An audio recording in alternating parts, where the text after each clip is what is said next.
এরপর দেখো এই যে রেডি হয়ে গেছি আমি, এখন লিফটে আমরা বের হয়ে যাবো তিনজন হচ্ছে আমি, সামি, রাজ, ইরফান, আমিও আছে চারজন, চারজন আমরা বের হয়ে গেছি। তো স্মৃতিসৌধে সবসময় আমি শুটে যাই, তোমরা জানো আমি চুপি চুপি ঢুকি একদম ভিতর সাইডে যাই, শুট শেষ করে আবার চুপি চুপি চলে আসি। বাট আজকে আমার অনেকের সাথে দেখা হয়েছে, আমি চুপি চুপি আর বের হইতে পারিনি। প্রত্যেকে আমাকে কয়েকজন যখন চিনে ফেলছে তখন বাকিরাও হচ্ছে আসছে তিশা আপু ছবি তুলবে, এই জন্য। তো আমার অনেক ভালো লাগে তোমরা যখন আমার সাথে দেখা করতে আসো বাইরে, বা ছবি তুলতে আসো, ভিডিও করতে আসো, আসলে অনেক বেশি ভালো লাগে। তোমাদেরকে অনেক অনেক ভালোবাসা আমাকে ভালোবাসার জন্য, সাপোর্ট করার জন্য। তো অবশ্যই তোমরা সবাই আমার এই পেজে নতুন হয়ে থাকলে এই পেজটা ফলো করে দিও, যদি এখনো ফলো করে না থাকো তাহলে। আর ভিডিওটা অবশ্যই লাইক করে দিও। আর এখানে হচ্ছে আমার শাড়ির শুটের জন্য কিছু ভিডিও নিচ্ছিলাম, যেগুলো হচ্ছে আমি আমাকে করে দিছে। শাড়িটা আসলে ভিডিওতে যেমন দেখতেছো বাস্তবে এর চেয়েও সুন্দর, আর শাড়িটা কোয়ালিটি এত ভালো। এটার সাথে কিন্তু ব্লাউজ পিসও ছিল, যেটা আমি তো ব্লাউজ বানানোর টাইম পাই নাই, তাই হচ্ছে আমি আমার ব্লাউজ দিয়েই পরছি। তো আরো দুইটা বোন ওরা আসছে, এসে ছবি তুলছে, ফাঁকে ফাঁকে আরো অনেক মানুষ আসছে, সবার তো আর ভিডিও নেওয়া সম্ভব না, যার জন্য অল্প অল্প মানুষের ভিডিও আমরা নিছি। আর আজকে মনে হয় যেন ভিড় একটু বেশি ছিল, শনিবার ছিল, তারপরে অনেক মানুষ ছিল স্মৃতিসৌধে, যেটা নর্মালি থাকে না। আর সব থেকে বড় কথা, আমি চুপি চাপি এক কোণে যে ভিডিও করে আবার চলে যাই, বাট আজকে বললাম না সেটা আমি পারি নাই। তো এই শর্টগুলো কিন্তু সবই আমার প্রোফাইলে তোমরা দেখতে পারবা, রিলস গুলা, যার জন্য অবশ্যই মার্জিয়া তিশায় চলে যেতে হবে। আর আমার টিকটকেও দেখতে পারো, আর অবশ্যই ইনস্টাগ্রামে আমাকে ফলো করে রাখতে পারো, মার্জিয়া ইসলাম তিশা, সব জায়গায় আমার সেম নেমই তোমরা জানবা। আচ্ছা, কে কে আজকে প্রথম জানলা যে আমার নাম মার্জিয়া ইসলাম তিশা?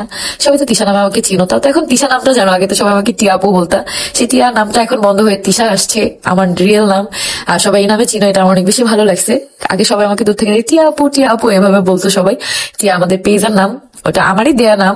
আর টিয়া হচ্ছে ওখানে সবার নাম আছে, টি আই মানে হচ্ছে তিশা, একটা এ মানে আহাদ, একটা এ মানে আকসা, একটা এ মানে আয়াত। তখন আর কি এই হিসাবে দিছিলাম আমরা, তখন তো আর আকসা মানে হচ্ছে আলিশা ছিল না, এই জন্য ওই নামগুলা হচ্ছে আয়াত আর আকসার জন্য বাকি এগুলো দেয়া ছিল।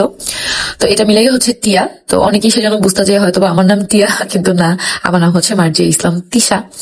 তো এরপরে দেখো এখানে পুরো একটা ফ্যামিলি সবাই আসছে আমার সাথে ছবি তোলার জন্য, অনেক বেশি ভালো লাগছে। একজন একজন করে প্রত্যেকে আমার সাথে ছবি তুলছে, আবার ক্যামেরা নিয়ে আসছিল, ওরা ক্যামেরা দিয়ে ছবি তুলছে, আবার অনেক ধৈর্য নিয়ে সবার সাথে ছবি তুলছে, অনেক ভালো লাগছে। কিন্তু ওদের সাথে ছবি তুলতে তুলতে সানলাইটটা একদম ডাউন হয়ে গেছে। তারপর আমার ভিডিও গুলো অনেক বেশি ভালো হয়েছে, এই যে লাস্টে এখানের ভিডিওটা অনেক ভালো হয়েছে। আর অবশ্যই চুল দেখে কিন্তু মাশাআল্লাহ বলতে ভুলবা না। আর কে কে স্মৃতিসৌধে ঘুরতে চাও অবশ্যই কমেন্ট করে জানাবে আমাকে, কার কার বাসা স্মৃতিসৌধের আশেপাশে। আমার বাসা কিন্তু এখানেই কাছেই হচ্ছে ডিএইচএস, যার জন্য আমি প্রায় শুটই হচ্ছে স্মৃতিসৌধে করি, কারণ এখানে আলাদা আলাদা ব্যাকগ্রাউন্ড পাওয়া যায়, অনেক বেশি ভালো লাগে সেই জন্য। আর এখানে দেখো সূর্যটা একদম লাল হয়ে গেছে। এখন শুট শেষ করে আমরা একটু পরে হচ্ছে বাসার দিকে চলে যাব।